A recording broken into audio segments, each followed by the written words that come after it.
All right, we have A.O. Smith heater. It was manufactured 2021. It is giving us, I believe, a 6 error code flash. So if you count the flashes, 1, 2, 3, 4, 5, 6.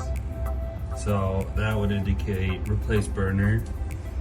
Typically with these is when they're under warranty.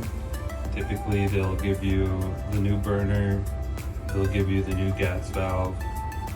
You'll want to drain the heater and then you'll replace the burner underneath, and this will typically fix your solution.